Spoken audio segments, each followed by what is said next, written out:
कहीं ना कहीं प्रशासन का जो लाठी है इस लोकतंत्र में हावी है। आखिर ऐसा क्यों, जबकि शांतिपूर्ण तरीके से लोग विरोध प्रदर्शन कर सकते हैं, अपनी मांग को रख सकते हैं। अभी देख लीजिए, आज बिहार में जो पटना में विधानसभा मार्च निकाली गई थी भाजपा के द्वारा, वहाँ लाठीचार्ज की गई है और उसमें एक भाजपा के जो कार्यकर्ता हैं उनकी मौत भी हो गई है। और इस मुद्दे पर हमारे बीच बैठे हैं समाज सेवी हैं सुभाष जी और भाजपा के वरिष्ठ नेता हैं गोपाल सिंह जी। आज हम चर्चा करेंगे कि आज विधानसभा मार्च के दौरान सरकार के द्वारा और प्रशासन के द्वारा जो है यहाँ पर कई तरह की बातें हो रही थी और लाठीचार्ज की गई। हालांकि बीजेपी के लोग के द्वारा शांतिपूर्ण प्रदर्शन किया जा रहा था। अब यहाँ पर सुभाष जी से हम जानना चाहेंगे कि अभी लाठी प्रदर्शन जो लाठी जो चलाई गई है, चटकाई गई है, आखिर क्यों? हम कहना चाहेंगे कि जो दबे कुचले गरीब गुरबा हमारे पास आते हैं, प्रतिनिधि सुनने के लिए तैयार नहीं है, कोई अधिकारी बात मानने के लिए तैयार नहीं है, उनको समस्या के लिए हम प्रदर्शन करने के लिए मेरा अधिकार है। और कोई भी सत्ता हो, इस बात को गंभीर से समझना होगा। अगर लाठी चार्ज करते हैं तो जानिए कि सबसे भारी अपराध का काम सत्ताधारी है। जबरदस्ती सत्ता में बना रहना चाहते हैं, चाहे ग्रामीण का हो, विधानसभा के हो, लोकसभा के हो, तमाम जगहों में ऐसा नहीं होना चाहिए। संविधान का घोर निंदा हो रहा है। इस तरीक़ा से संविधान को मकानों में आग लगाया जा रहा है। रोजगार का मुद्दा था और जो विधानसभा मार्च किया जा रहा था, शिक्षकों की बात करनी थी। कई मुद्दे को लेकर भाजपा के जो कार्यकर्ता हैं और सांसद विधायक सभी लोग उसमें शामिल थे, वो मार्च में थे। अच्छा बात है, उस मार्च के माध्यम से अपनी सभी बातों का, समस्याओं को रखना चाहते थे, रखे और तब उसके निदान होगा। ऐसा नहीं कि लाठी से मार कर, कुचल कर, दबा दे और कानून का अपना पॉकेट में ले ले कोई अधिकारी। आखिर यह दबाने का प्रयास क्यों किया जाता है सरकार के द्वारा? अपना सत्ता में बने रहने के लिए जबरन हम बने, चाहे भारत सरकार हो, चाहे राज्य सरकार हो, कोई भी ऐसा करता है तो जानिए कि लोकतंत्र नहीं है, राजतंत्र का नीति ले आ रहे हैं। लोकतंत्र को तो मिटा ही रहे हैं। अगर लोकतंत्र होता तो लोगों की बात सुना जाना चाहिए।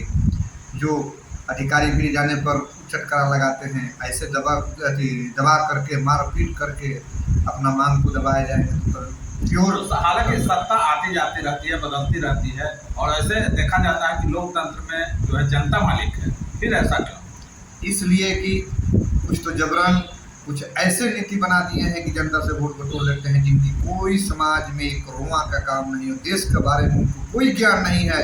सिर्फ अपराध से और पैसा लूटने की कोई धंधा करके आज सामाजिक बने हैं। उनको तो समाज में बोलने का वो सामाजिक का, उनको तकने के लिए शर्म आना चाहिए, बोलने के लिए शर्म आना चाहिए। वह सामाजिक आदमी कहलाता है। आज उसके जरिए देखिए 10 साल से लेकर 22 साल तक के बच्चों में ड्रग्स का तेजी से आह्वान हो गया और उसका प्रभाव कितना समाज में पड़ता है कि आवागमन में लोगों के ना जाने कब क्या छिना जाएगा कहना मुश्किल है। इसके लिए प्रशासन, हालांकि जनता को एक बड़ा अधिकार मिला है, वोट का अधिकार, फिर लेकिन उसे वो लोग समुचित उपयोग क्यों नहीं कर पाते? इसलिए नहीं कर पाते हैं कि अचेतना है उनके साथ। इसलिए कि इतना ने शिक्षा को चौपट कर दिए, इतना ने वातावरण गड़बड़ हो गया है कि वोट का कोई कीमत नहीं जानते। यही जानते हैं कि किसी तरह ले लो, चाहते हैं किसी तरह ले लो।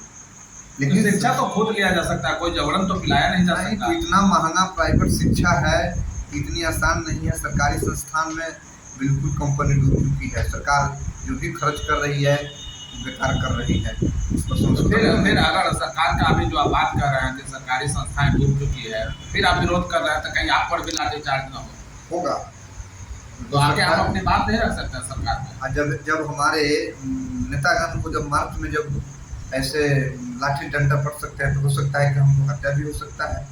सही बात बोलने वाला की सफाया किया जाए ताकि हम गलत लोग मालिक बन के रहे। लेकिन लोकतंत्र में तो एक चीज दिया गया है, लोगों को अपनी बात को स्वतंत्र रूप से कहने का एक अधिकार है, संविधान में भी ऐसा। सही बात है, लेकिन सुनने के लिए सही बात तैयार नहीं है। गलत बात पर जबरदस्ती कर्म करके और मामले में बनना चाहते हैं। तो आखिर ऐसे जो सत्ता में जो लोग बैठे हैं, तो फिर ऐसे कैसे लोगों को न्याय कैसे मिल पाएगा? ऐसे लोगों को तो उखाड़ कर फेंकना होगा। आंदोलन के जरिए मार खाना पड़ेगा, गोली भी खाना पड़ेगा और ऐसे उखाड़ कर फेंकना पड़ेगा सत्ता में, चाहे कि भारत हो, चाहे केंद्र को हो, जो राज्य का हो, जो कि अवसरवादी नीति से अगर दुरुपयोग करके और सत्ता में रहना चाहते हैं तो उनको तो आंदोलन के जरिए उखाड़ के फेंकना चाहिए। जनता को समझनी चाहिए कि वो दमन करके बैठे हैं सत्ता में, वो न्याय के लिए नहीं अन्याय के लिए बैठे हैं। चलिए देखिए, हमारे विशिष्ट समाज सेवी सुभाष जी, इनका कहना था कि जिस तरह से सरकार की जो दमनकारी नीति चल रही है, और यह नहीं होता है, लोकतंत्र में जो है आम लोगों की जो आवाज़ है वही सबसे मजबूत है, और आम लोगों की आवाज़ को सुनना होगा, न्याय संगत कार्य करना होगा, सरकार में बने रहना है तभी करना होगा, अन्यथा आम जनता अगर जाग जाएगी तो बड़ा ही मुश्किल का समय हो सकता है। हमारे बीच है भाजपा के वरिष्ठ नेता जी, इनसे हम जानना चाहते हैं कि आज विधानसभा मार्च को लेकर जहाँ प्रशासन के द्वारा लाठियाँ चटकाई गई है पटना में, क्या कहेंगे? सर्वप्रथम मैं तो भाजपा के जिला महामंत्री के प्रति श्रद्धासुमन अर्पित कर रहा हूँ कि भगवान को स्वर्ग में जगह दे और उनके परिवार को हिम्मत दे दुखद स्थिति को बता दे। और दूसरी चीज़, मैं भारतीय जनता पार्टी बिहार प्रदेश के बड़े नेताओं से, केंद्र के नेताओं से ये मांग करता हूँ कि वो जिला महामंत्री के परिवार को, भाजपा के जिला महामंत्री के परिवार को, जो उनके ऊपर आश्रित लोग हैं, उनको हर तरह से मदद देने की जरूरत है। ये मेरा मांग है भारतीय जनता पार्टी के बड़े नेताओं से। और रहा आज के लाठी चार्ज की बात, तो होता क्या है कि जब सरकार का यानी मुख्यमंत्री का जब हनक खत्म होने लगता है तो प्रशासन जो है उसका हनक बढ़ जाता है और प्रशासन निरंकुश होने लगता है। 2005 में 1990 से 2005 तक हम लोगों ने लाठी डंडा खाया, सब कुछ खाया, और लालू प्रसाद जी के खिलाफ हम लोगों ने सरकार बनाई, जाकर नीतीश कुमार जी को मुख्यमंत्री बनवाए, और नीतीश जी मुख्यमंत्री जब बने तो 2005 में एक हनक था मुख्यमंत्री का। वो याद कीजिए 2005 के बिहार, जहाँ अपराधी भी डरने लगे थे, हर तरह से लगा था कि एक नया बिहार बन जाएगा। लेकिन हमारे नीतीश जी इतना पलटी मारे कि पलटी मारते मारते खुद थक गए और इनका हनक समाप्त। अब क्या है कि बीजेपी इनके बड़े अच्छे साथी के रूप में गिना जाता था, आज उनके ऊपर भी लाठीचार्ज कराई गई। हाँ, तो वही तो मैं बोल रहा हूँ कि ये इतनी पलटी मारते मारते थक गए। अब थक गए तो इनका हनक समाप्त हो गया। जब इनका हनक समाप्त हो गया तो प्रशासन निरंकुश हो गया। प्रशासन जहाँ समझ गया कि इनका तो इनके पास तो कुछ है नहीं, तो फिर देखो हम अपना हनक दिखाते हैं। और उसी हनक का आज रिजल्ट है कि एक कार्यकर्ता की, भाजपा के कार्यकर्ता की हत्या, और ये हत्या ही कहा जाए, इसे हत्या के रूप में ही देखा जा सकता है। हालांकि ऐसा नहीं होना चाहिए, लेकिन जब से सबसे बड़ी बात है जो आप कह रहे हैं लाठीचार्ज होती है, तो वो जो विरोध लोग करते हैं कहीं ना कहीं उग्र और हिंसा अगर होती है या दंगा वो लोग करते हैं तभी लाठीचार्ज की जाती है, लेकिन उसके बावजूद ऐसा किया गया और इस तरह से लाठीचार्ज की गई है जिसमें मौत हुई है। भारतीय जनता पार्टी का चरित्र रहा है। भारतीय जनता पार्टी का जब भी कोई बड़ा कार्यक्रम होता था पटना के गांधी मैदान, तो मूंगफली वाला या गोलगप्पा वाला खुलेआम ठेला लगा कर बेचता था, उसे कोई डिस्टर्बेंस नहीं होता था।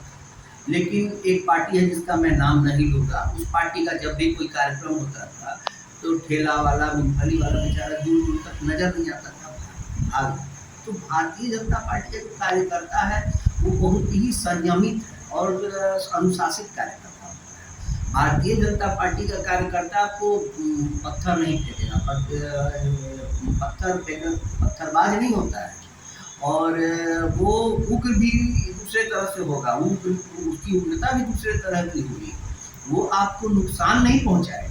आज जो हुआ है, जिस तरह से मैं देखा हूँ, सांसद जनार्दन सिंह सिग्रीवाल जी पर लाठी पर चारों तरफ से घेर के लाठी मारते हुए, ये असहनीय है और ये लोकतंत्र के लिए ये नहीं, ये इस तरह से नहीं होना चाहिए जो आज पार्टी।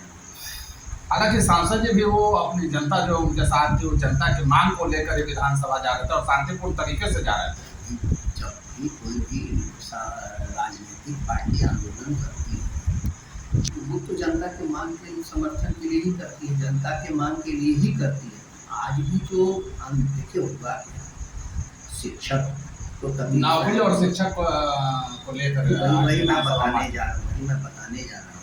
आप जब तेजस्वी जी जब डिप्टी सीएम बने, इन्होंने कहा कि हम लाख नौकरी देंगे, आज तक नौकरी नहीं मिली। शिक्षक परेशान, नौजवान परेशान, मतलब सब परेशान चल रहे हैं। तो निश्चित है कि जो विपक्ष की पार्टियां हैं वो तो आंदोलन करेंगी, विपक्ष का कार्य ही आंदोलन करना। अब जैसे ये लोग झूठ मूठ के जो कार्य करने वाला हमारे प्रधानमंत्री हैं, जो कार्य कर रहे हैं बेहतरीन ढंग से, उनके ऊपर बिना मतलब आक्षेप लगा रहे हैं और ये तो कोई कार्य ही नहीं कर रहे हैं। अगर भारतीय जनता पार्टी इनके खिलाफ अगर सड़क पर आंदोलन करती है तो कौन सा गुनाह करती है और कौन सा गुनाह किया भारतीय जनता पार्टी? ऐसा भी नहीं है कि कोई उग्र हुआ क्या है। नीतीश जी का भी उम्र हो गया है, 72 वर्ष के हो चुके हैं, तो उम्र हो चुका है, उनको सही मायने में रिटायर होना चाहिए और इनको अब रिटायरमेंट जीवन जीना चाहिए और सामाजिक कार्य करना चाहिए। आज तक तो राजनीति की है, शुद्ध राजनीति, सामाजिक कार्य किए होंगे, लेकिन आज तक शुद्ध राजनीति।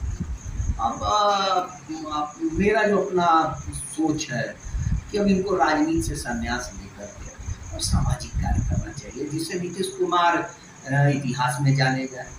जैसे होता क्या है कि नीतीश कुमार उस दिन के लिए जाने जाएंगे कि नीतीश कुमार ही बिहार को अच्छे रास्ते पे लेकर चलने की शुरुआत किए और नीतीश कुमार जी ही बिहार को मटिया मेट करते हैं। ये इसके लिए याद किए। अगर नीतीश कुमार जी संन्यास लेकर के समाज में अच्छा कार्य करते हैं, अच्छे कार्य के लिए लोग याद करेगा। और मुझे लगता है कि अब नीतीश जी थक चुके हैं। आपने अभी एक बात कही कि नीतीश जी शुद्ध राजनीति करते हैं, लेकिन यह आज जो घटना घटी है ये कैसी राजनीति है? नहीं, ये तो थक चुके हैं। थक चुके का मतलब कि उनके अंदर निरंकुशता आ चुका है। होता क्या है, बुजुर्ग व्यक्ति को देखे हैं, कोई लड़का आके चिढ़ा के चला जाएगा, लगे लाठी लेके खड़े हैं। कोई लड़के एक चीज अभी मैं बात कर रहा हूँ कि जो वाटर ट्रीटमेंट के आप हम लोग बात कर रहे थे, आर्सेनिक की बात कर रहे थे, आपने अभी रस्मैक का बात किया, बहुत तरह की बात जो कर रहे थे। अब इन मुद्दों को अगर उठाएंगे तो जो सही चीजें उठाएंगे तो क्या फिर लाठियां चटकेगी? अगर देखिए सामाजिक कार्य में आप आगे बढ़ेंगे या राजनीतिक कार्य में मतलब समाज की आवाज को जब आप उठाएंगे तो जब राजा निरंकुश हो जाएगा तो लाठी पड़ेगी। इसलिए जब राजा निरंकुश हो जाए तो राजा को तुरंत पदच्युत कर देना चाहिए, हमेशा पद से हटा देना चाहिए निरंकुश राजा को। बिहार की जनता अगर निरंकुश राजा को ढो रही है तो ये बिहार की जनता अपने पैर पे कुल्हाड़ी चला रही है। तो क्या आप अभी बात कर रहे थे कि कहीं ना कहीं प्रधानमंत्री बनने की ओर अग्रसर है, तो प्रधानमंत्री बनने में बाधा आ रही है, तो कहीं ना कहीं ये गुस्सा उनका है क्या, वो निकल रही है क्या? बिल्कुल बिल्कुल, ये आप बहुत उचित जगह पर हैं। मैं पहले भी बोला कि ये इतना अच्छा होता अगर ये सिर्फ बिहार को, भाजपा के साथ 2005 में थे उस समय से लगातार बिहार को लेकर चलते और बिहार का विकास कराते। और पता नहीं कैसे कैसे कौन एडवाइजर है, कौन एडवाइस करता है, हम नहीं। और आज का तो खैर घटना बेहद ही दर्दनाक है, बेहद ही निरंकुशता वाला है, ये नहीं होना चाहिए। चलिए, हमारे बीच में भाजपा के वरिष्ठ नेता गोपाल सिंह जी, इनका कहना था कि जिस तरह से सरकार और सिस्टम अभी निरंकुश हो गई है, निरंकुशता नहीं आनी चाहिए। अगर इस तरह की आती है तो कहीं न कहीं इस तरह का जो है आम जनता के लिए जो है बड़ा ही खतरनाक है। और जब हम सभी लोग चाहते हैं कि बिहार जैसे राज्य जो है जो काफी पीछे चला जा रहा है, और ऐसी स्थिति में लोकतंत्र पर इस तरह का प्रहार हो रहा है जो स्वस्थ लोकतंत्र के लिए कहीं न कहीं घातक है। पटना से नवीन कुमार।